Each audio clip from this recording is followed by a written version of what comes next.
This is my LS with a 5.3 Vortec, and right now it's got a rough idle, surging idle, and poor AC performance at idle. If you have any of those symptoms and you want to go ahead and check it out, stay tuned and let's get to it. This is what it's doing right now. If I put it in drive, it does that, and then let's try reverse.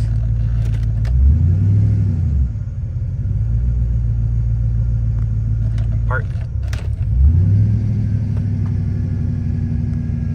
Kind of gets stuck up there on the RPMs, but sometimes it'll drop down eventually.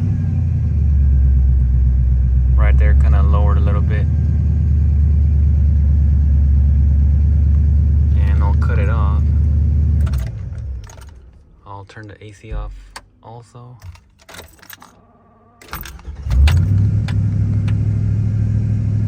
Starting up high.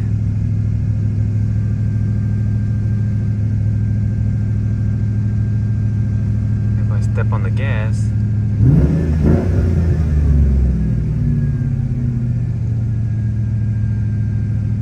still kind of up there.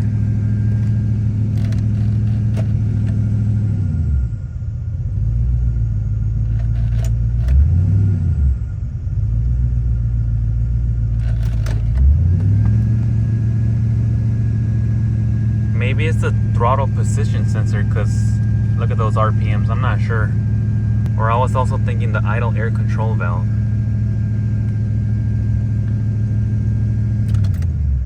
Let's try it again. The RPMs are still high, and check this out. Whenever I do the AC, it kind of brings it back down.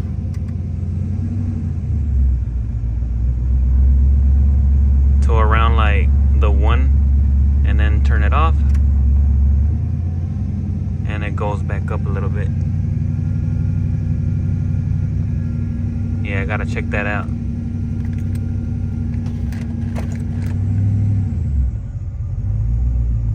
And on drive it goes back down. And I'm also getting bad fuel mileage. You can see the fuel gauge, there's the miles, but it's got 143 on the trip, and that was from a full tank. Usually it gets more. Yeah, she doesn't seem happy at all right now. I'm trying to put some gas on it because it's running low and I don't trust it. Gotta put premium on it.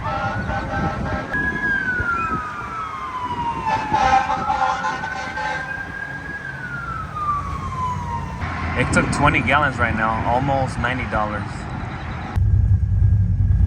Let's reset it. Alright, this is the current setup I have on my Silverado, and it is bagged. That's why you can see the tires there. I actually have to finish covering up these areas, but the coolant tank is here. I relocated the air intake to the middle. A lot of people ask about this, but I put dual air intake, and my mass airflow sensor is right in the middle, so you do have to put it in the middle. I want to go ahead and start removing this to clean the mass airflow sensor and probably the throttle body. But I'm also thinking it could be the idle air control valve, which is right here. It's got these 2 Allen head screws. I'll unplug the mass airflow, this top connector, and I just have to take off 1 screw from here.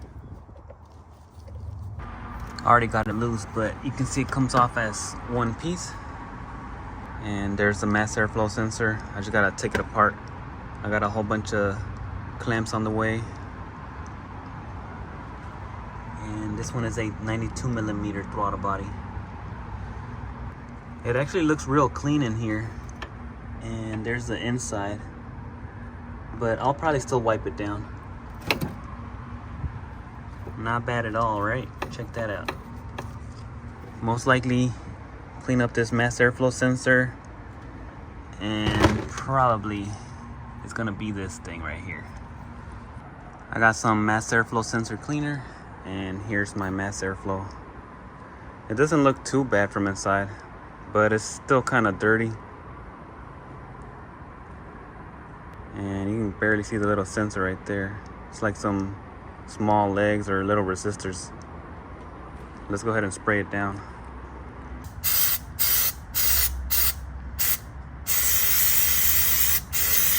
The throttle body doesn't look too dirty, but check that out. It does have quite some stuff in there, and I'm just using the regular throttle body and air intake cleaner.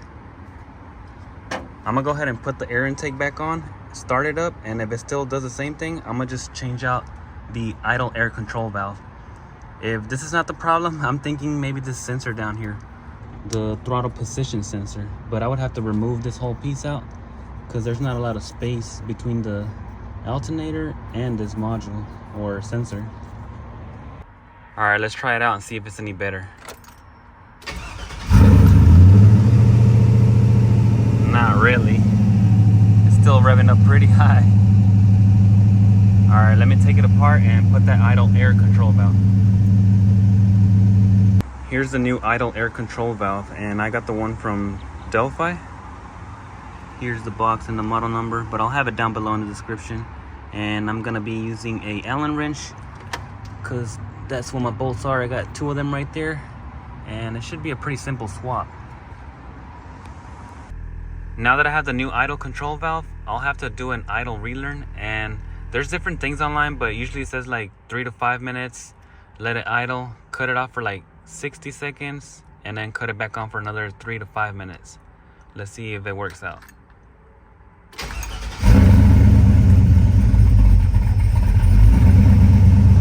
That already seems better because the RPMs are right below the 1000.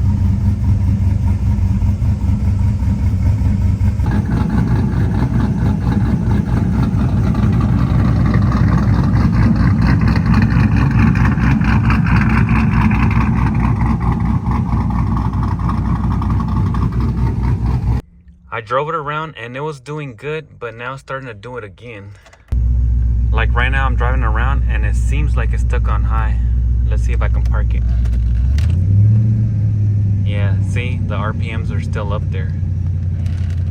And this is the throttle position sensor that I need to swap out. It runs better with the new idle air control valve, but I'm still gonna replace the throttle position sensor right at the bottom. It's pretty tight, but once you remove the intake and all the plugs, you'll get a lot of space. And I will do this because I did get a code for it.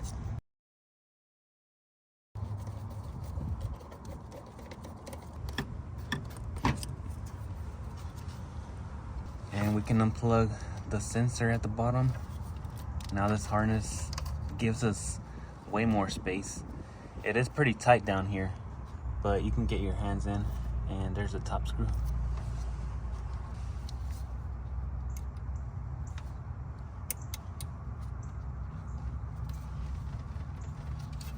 That one's loose already. I'll take my glove off so you can see better. It's already loose, but just try not to drop the screw.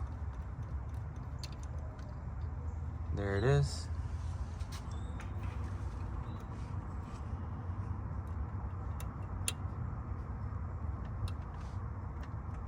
There it's on.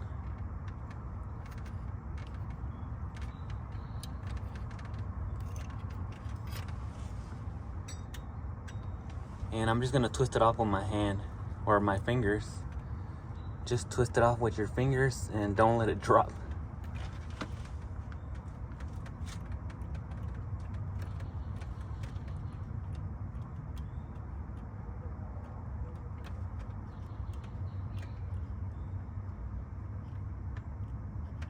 I can feel it's getting loose already. There it is.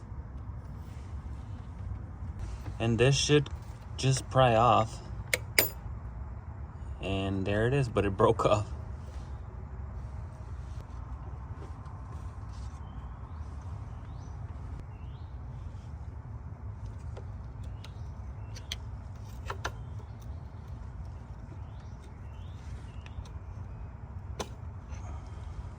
It's coming out in pieces. I don't think it's supposed to do that.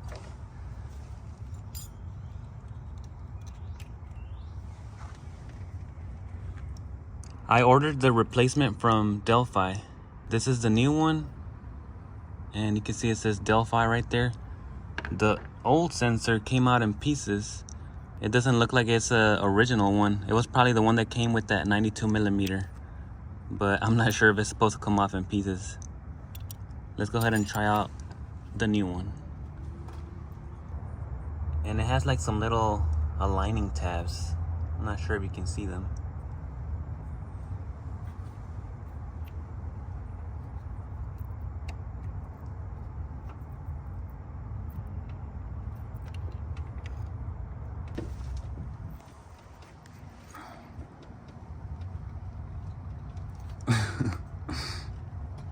You don't want to go in. You don't want to. No, look. You don't want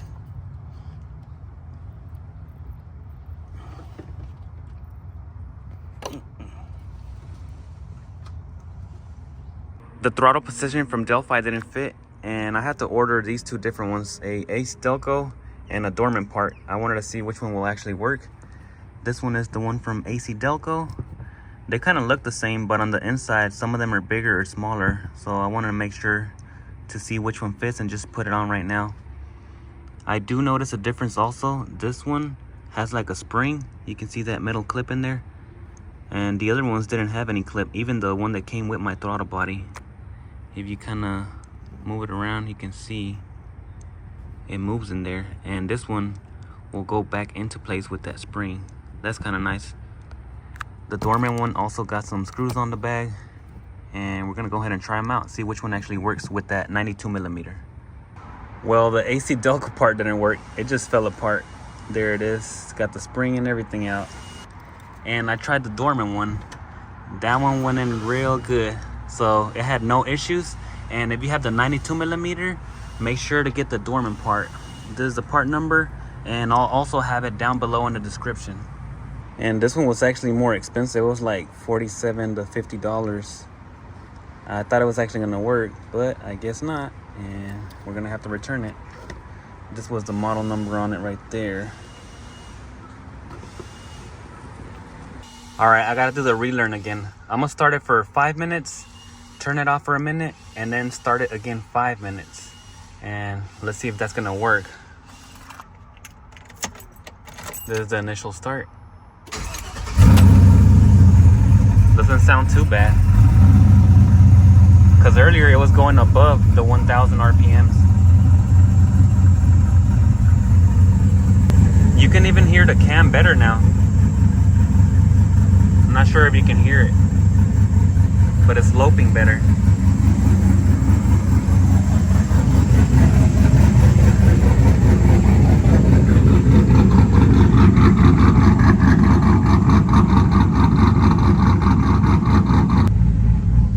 There's 5 minutes. We're gonna let it sit for a minute now. The last 5 minutes.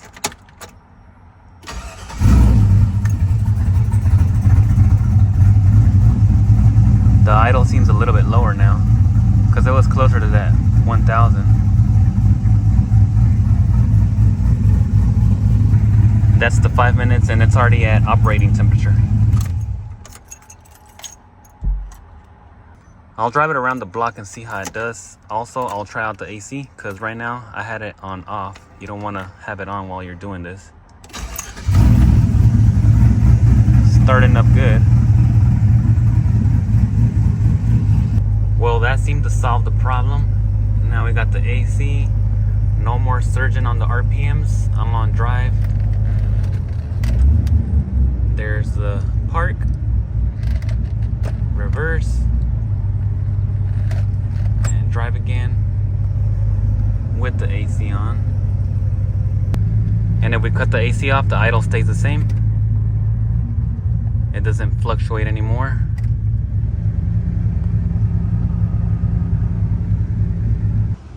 I was this close to changing out the compressor. I really thought it could have been the problem, because I think it's the original one, and that one must be like 26 years old, because it's a 2000 Silverado. But I remembered that here we have an adjusting screw, and what I had to do was just kind of adjust it a little bit, you can see how much thread is on there. And this is what solved the AC problem. And now it cools good on the stoplights or whenever I'm just driving around at a low RPM. That was able to fix it. That was the issue. And most likely what happened was they got loose over time with the cam, because it does shake a lot up and down. And now it's good. All the other stuff just fixed up the RPMs, like the revving or surging, and also the high RPMs. But this is what solved my problem on the AC. If you have a similar issue and you have this type of adapter, you might want to check that out. But of course, you don't want to adjust it too much because it can affect your idle. I'll have to wait to check for the MPGs, but I filled it up again and you can see the needle moved a little bit. I'm at 65 miles right now. Overall, seems okay.